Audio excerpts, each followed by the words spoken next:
giorno è oggi? Giovedì? No, mercoledì. Sono avanti io. Mercoledì 26 giugno, partenza 8:36 ragazzi, in 4 è una cosa portentosa, non credi? Sveglia 6:30, rimandata fino alle 7, 1:30, colazione, preparativi, lavaggi, 2 bimbe assonnacchiate, destinazione Copenaghen, arrivo previsto ore 16:48 e chiaramente saranno insomma almeno le 18:30, però prevediamo di passare la serata a Copenaghen e visitarlo un poco e domani ripartire, ok? A dopo. Centro commerciale, il primo che vediamo così grande. Infatti si chiama City Gross. Gran Bystad. Pizza Hut. Stoccolma, sotto la pioggia, motivo per cui stiamo andando dritto per dritto a Copenaghen, dove invece c'è il sole.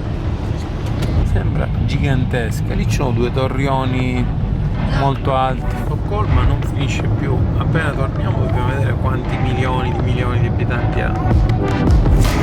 Siamo fermi per strada da Max, che è una catena tipo McDonald's svedese che fa hamburger, però dovrebbe essere semi genuini. Sono le 12 e qua alle mostre è venuta una fame raptus, e in più credo che questo scivolo qui dietro abbia contribuito ad alimentare la fame, quindi sosta qui e poi altre 5 ore di strada per Copenaghen. Vediamo all'unboxing del panino di Max.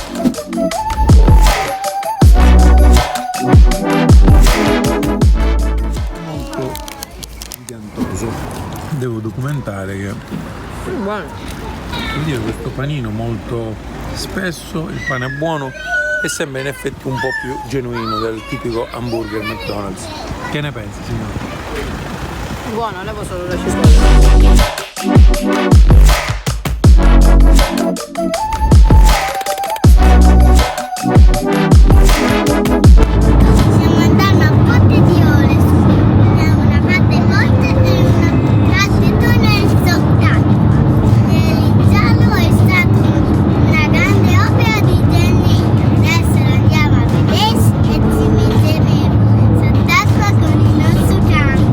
Casello dell'Øresund Bridge.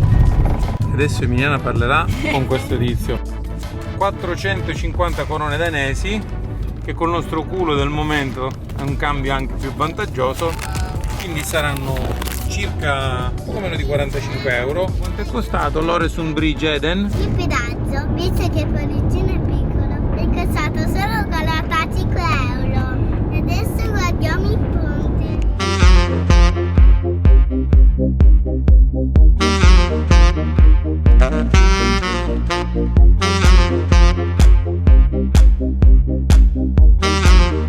C'è un sacco di vento, no?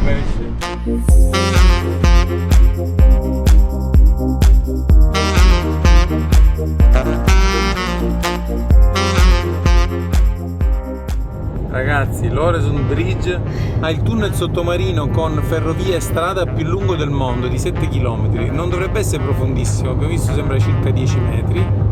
Ed è veramente un miracolo di ingegneria. La parte più bella secondo me sarà nel momento in cui ci interriamo sott'acqua.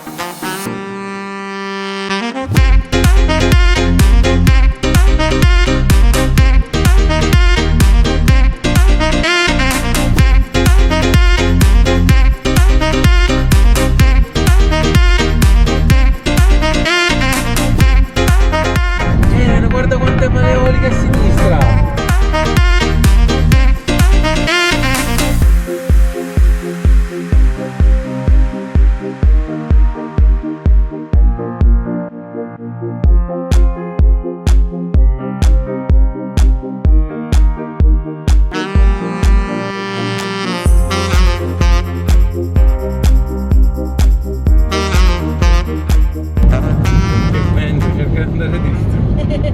Quindi qua sotto c'è la ferrovia nel pezzo sospeso è sotto di noi, Eden. La ferrovia nel pezzo sospeso viaggia sotto il ponte.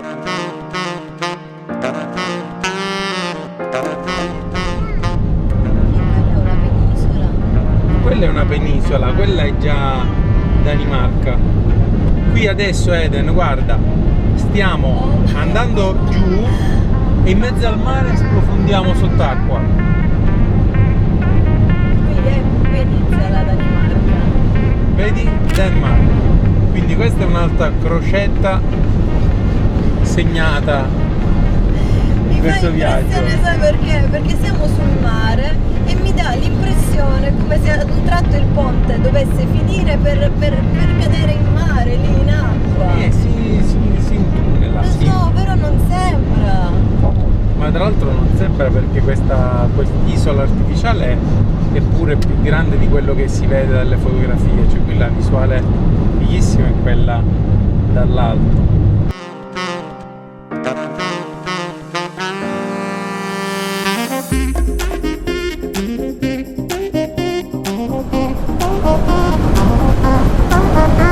Vento ragazzi, c'è un vento galattico, non posso tirare fuori la videocamera perché mi cade e non la faccio, ma un vento boia, per questo hanno tutte quelle turbine eoliche. Pensavo fosse più violenta la discesa, quindi quest'isola è artificiale ragazzi. Papà, c'è ancora il ponte. Sì Eden, il ponte è finito, questa è un'isola artificiale e adesso andiamo sott'acqua. Sull'isola la ferrovia si è spostata, non è più sotto chiaramente la strada.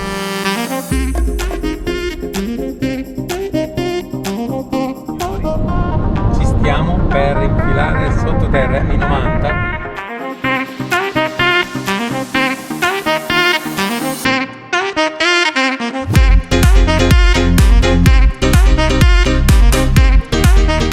Sott'acqua signori. Questa per il nostro senso di marcia, un'altra corsia per l'altro senso di marcia, una per il treno e una per emergenza. Che ne pensi del ponte? Figata, Cimici. è stupendo.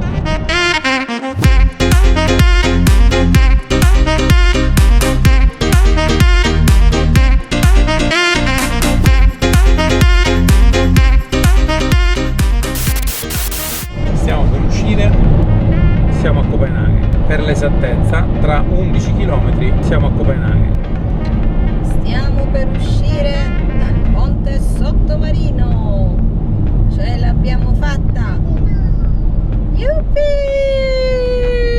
Considerazione a caldo, fa meno effetto rispetto a quello che ti immagineresti perché la discesa è molto lieve, invece tutti i tunnel della Norvegia si infilano sottoterra in modo molto prepotente, qui invece è molto lieve, non ti accorgi neanche che stai scendendo sottoterra. Piccola nota di colore, ho notato che i segnali di attenzione delle curve, quelli con le frecce, in Svezia fossero gialli e blu, colore bandiera della Svezia, appena arrivati in Danimarca sono bianchi e rossi, colore bandiera della Danimarca. Quindi divertente questa cosa. E anche quel segnale che abbiamo visto all'andata di quando dice che le due corsie si congiungono è il rosso su sfondo bianco, quindi un po' 400 di megalomania. Esci a destra. Adesso andiamo a capire se riusciamo ad arrivare al centro di Copenaghen e farci un giretto a piedi e parcheggiare a sgamo.